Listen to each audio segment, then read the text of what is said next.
দেখুন, সুনামগঞ্জ থেকে আয়ান ভাই দুইটা সার্কিট পাঠিয়েছেন ইন্ডাকশন কুকারের রিপেয়ারের জন্য। তো এই দুইটা ইন্ডাকশন কুকারের সার্কিট রিপেয়ার করে আমি আপনাদের দেখাবো ইনশাল্লাহ। এখানে লেখা আছে E0 প্রবলেম এই সার্কিটে। আরেকটা সার্কিট আছে, এখানে লেখা আছে পাওয়ার আসে না, নতুন সার্কিট। তো যাই হোক, আমরা প্রবলেম যেটাই হোক না কেন আমরা রিপেয়ার করে দেখাবো। পাওয়ার আসে না যে সার্কিটে, ওই সার্কিটটাই আমরা আগে রিপেয়ার করে দেখাবো। আপনারা আজকে শিখতে পারবেন কেন এই ধরনের প্রবলেম আসে, কী কারণে আসে, কোথা থেকে আসে, স্টেপ বাই স্টেপ দেখাবো। তো প্রথমে আমরা এখানে ফিউজটা চেক করে নিচ্ছি। পাওয়ার সেকশনের যে ফিউজ আছে এটি কিন্তু ভালো আছে, এটি হচ্ছে 22 ওহমের রেজিস্ট্যান্স। এখানে যে ফিউজটা আছে মেন ফিউজ, এই ফিউজটা প্রথমে চেক করব। তো দেখেন এই ফিউজটা কিন্তু কন্টিনিউটি দেখাচ্ছে না, মানে পিপসান আসতেছে না। তো আইজিবিটি শর্ট আছে, যার কারণে এই ফিউজটা কেটে গেছে। দেখেন আইজিবিটি পুরো শর্ট। আইজিবিটি বা ব্রিজ ডায়েট শর্ট হলে মেন ফিউজটা কেটে যায়। এখন ব্রিজ ডায়েট চেক করে নিলাম, ব্রিজ ডায়েট ওকে আছে, ভালো আছে আলহামদুলিল্লাহ। এখন আমরা দেখব যে আইজিবিটি শর্ট হয়েছে কী কারণে। আইজিবিটি শর্ট হয়েছে যে ক্যাপাসিটার ফেটে গেছে এখানে। এই 5F ক্যাপাসিটার উইক থাকার কারণে আইজিবিটিটা শর্ট হয়ে গেছে।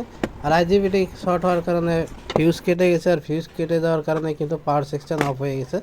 তো আমরা স্টেপ বাই স্টেপ কাজগুলো করব, আপনারা ফলো করবেন। আমাদের এখানে ইন্ডাকশন কুকার রিপেয়ারিংয়ের কোর্স করানো হয়। যারা এই কোর্সটি করতে চান স্ক্রিনে দেওয়া নম্বরে যোগাযোগ করতে পারেন। এখানে যে 5F ক্যাপাসিটার আছে, এই ক্যাপাসিটারটা ফেটে গেছে। আর এই ক্যাপাসিটার ফেটে যাওয়ার কারণে কিন্তু আইজিবিটিটা শর্ট হয়ে গেছে, কারণ পুরো লোডটা আইজিবিটির উপরে যেয়ে পড়ছে। তো আমরা আইজিবিটি আর হচ্ছে ক্যাপাসিটার দুটোই চেঞ্জ করব। আর এখানে যে ফিউজ আছে এই ফিউজটাকে আমরা তৈরি করব, কারণ এই ফিউজ আমাদের কাছে অ্যাভেলেবেল নাই। মানে এই ফিউজ যত নাম্বার তার দিয়ে বাঁধা থাকে সেই নাম্বারের তার দিয়ে আমরা এখানে ফিউজটি বানিয়ে দিচ্ছি। দেখেন, আপনারা কেউ ফিউজ ডাইরেক্ট করবেন না। এই ফিউজটা আমি বানিয়ে দিয়েছি। এই ফিউজটা 10 অ্যাম্পিয়ারের মতো লোড নেবে। তা আমি এখন পাওয়ার কট লাগিয়ে লাইন দিয়ে দেখব ডিসপ্লেতে আলো আছে কিনা। দেখেন ডিসপ্লেতে আলো চলে আসছে, পাওয়ার সেকশন ওকে হয়ে গেছে আলহামদুলিল্লাহ। এখন আমরা এখানে আইজিবিটি লাগাবো, তার আগে আমি চেক করে নিচ্ছি। এখানে 1600 ওয়াটে হিট হচ্ছে। এখন আমি এখানে আইজিবিটি আর হচ্ছে 5F ক্যাপাসিটার লাগিয়ে দেব। আশা করি সার্কিটটা ওকে হয়ে যাবে। তো আইজিবিটি লাগানো হয়ে গেছে, এখানে কয়েলের সংযোগ দিয়ে দিচ্ছি, সেন্সর লাগিয়ে দিলাম।